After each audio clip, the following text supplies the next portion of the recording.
Yexley Photography. Hi! So a lot of people / other photographers ask me a lot of questions about how I do my powdered shoot / what I use, and also the cleanup process. I decided to make a video addressing the do's and don'ts, the hows, the cleanup, and basically how not to get banned from a studio like me. For starters, I'm going to talk about props and cleaning supplies. They heavy! The powder alone is 10 kilograms. I bought 10 bags, a kilogram each, that equals 10 kilograms. Math. And then on top of that, you've got cleaning supplies. You've got dust sheets, you've got cleaning cloths, you've got surface wipes, you've got spray, you've got the whole shebang. But mainly dust sheets. I'm going to say this a lot through the video, and you're going to have to pay attention to me. Dust sheets save lives. Okay, great. As the equipment is so heavy, I really recommend getting an assistant. The assistant can be other photographers or just people that are willing to help you. The assistant I usually have is my housemate Laura, who is also a photographer. I help her, so she helps me on my shoot. It's kind of like a tit for tat, a friend for friend. But where was she now?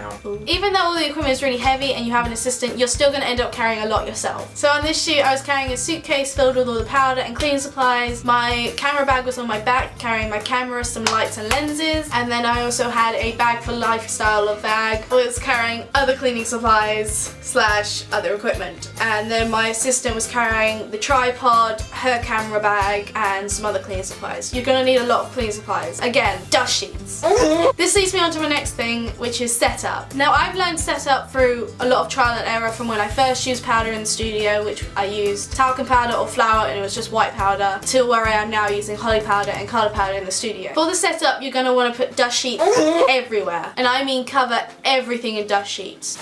Begin with the floor. Cover the entire floor, even parts that you know you're not going to use. Cover everything in dust sheets. Now, when you're covering everything in dust sheets, and I mean everything, you're going to learn why during the shoot, and that's because the second that powder is released, it goes everywhere. Like it's in the air for hours and then it will settle and you'll be like, fuck, I didn't cover that. So no excuse, cover everything in dust sheets. I'm saving you from being banned from a studio because let me tell you, it sucks. Moving on. Now the powder I use is holly powder, which is 99% cornstarch and 1% colouring. I usually buy it in bulk. For my 10 kilograms worth, it came to £42. I ordered it off eBay. But before that, I was ordering 30 GSM bags from Amazon, but it worked out cheaper to go for the kilogram bags because of how much powder I actually use. Now technically the powder is edible because it's cornstarch, but I really don't recommend eating it. I've now had 2 shoots when the models have asked if they can have a shot of them blowing it at them, and they have instantly regretted it.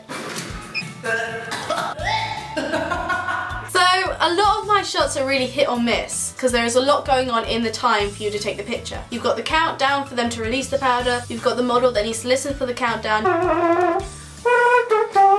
There have been times that you're going to miss the shot. I have missed so many shots through all the timing errors, and it's either my fault, the model's fault, which I don't really blame the model. I, for one, will admit I have caused shots not to be taken. I've either not pressed the shutter speed in time. Honestly, I've not been paying attention. I was probably thinking about cats. So my advice for working with powder is you're going to have a lot of bad shots, but out of all those bad shots you can have one good shot, and to you it's worth it in the end. But you're going to have to get your timing down perfectly. Powder is extremely unpredictable and you have to be really fast with capturing your shots. I'm an action / sports photographer, so I'm used to capturing really fast shots, chasing for the shot, and timing is really everything. But if you're not used to that kind of thing, you're gonna have to get your timing down like that. Also, as the photographer, you're not really gonna get that covered in powder, but there have been times where the models have rebelled and attacked me, and then I get covered in it. I was sneezing purple for 2 days.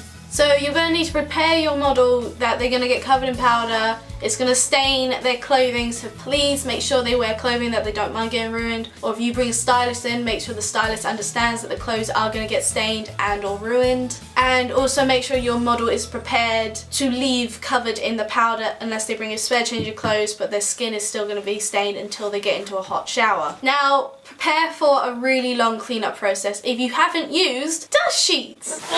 If you have used the dust sheets, the cleanup process shouldn't be too long because you have covered everything and all you really need to do is bring the dust sheets in on themselves, put them in a bin bag. If you haven't, you're going to have to get a hoover out. Now you're going to have to start hoovering everything first and then wipe it clean. If you try to wipe it clean with a damp cloth first, you're going to rub the powder in and it will stain the surface. Trust me, I've been through this so many times and got in a lot of trouble because I didn't buy dust sheets. Also, help is important. Get help. Stop it.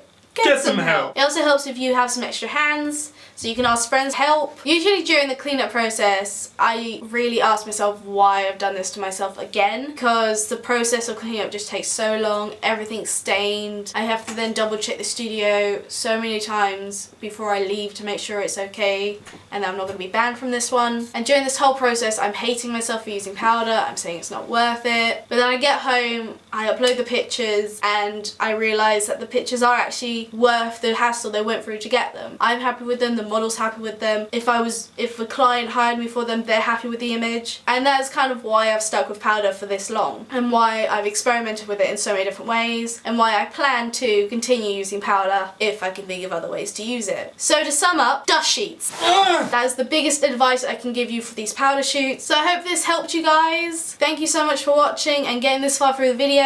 If you want to go check out the images from this photo shoot and other powder photo shoots, please go check out Yexley Photography on Facebook. I'll link that down below. And if you want to see more videos like this and more BTS and maybe some Q&As in the future, then please subscribe to my channel and give this video a like to show that you're actually interested in this. Thank you guys, and see you later. Special effects.